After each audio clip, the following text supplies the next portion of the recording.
Riwruog Saga mar Stima Sacco oyango chenro mar bero kitayo tijege e higni 5 mabiro ka okang' ma kama en mar neno ni gichopo dwach jokanyo mage. Isaac Okech miyo waler mathoth.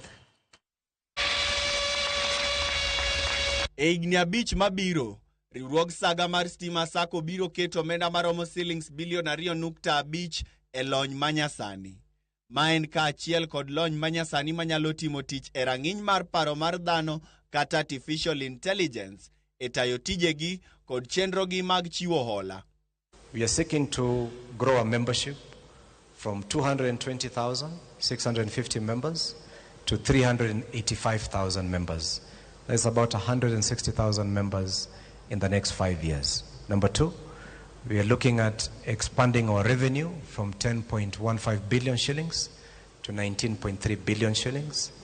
We are also looking at growing our assets from 66 billion Kenya shillings to 113 billion.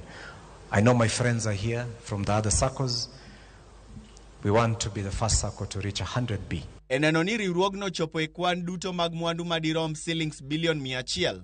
Stima Sacco chano mar keto mwandu e agulu mar omenda kaachiel gi keto mwandu e bengi madongo pachoka.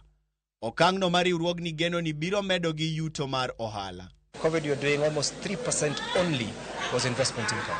Today is 18%. That tells you a lot. It tells you that because we're very good at mobilizing money, we are a very liquid institution.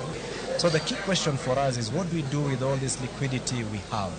We have an abundance of it. Even if you give loans, how many of those are you going to give out? We will diversify our revenue streams by introducing innovative financial products, carefully calibrated to meet the evolving needs of our members. Dynamic asset liability management frameworks will be enhanced to optimize returns while maintaining prudent risk exposure. Riwruogno jiw mondo rang ahinya chal mar jokanyono maggi mar neno ni nitiere telo kod tayo tich e lela. Isaac Okech, Ramogi TV. Report no ero mar Isaac Okech bende waterwa e yueyo wa mokwongo erokamano.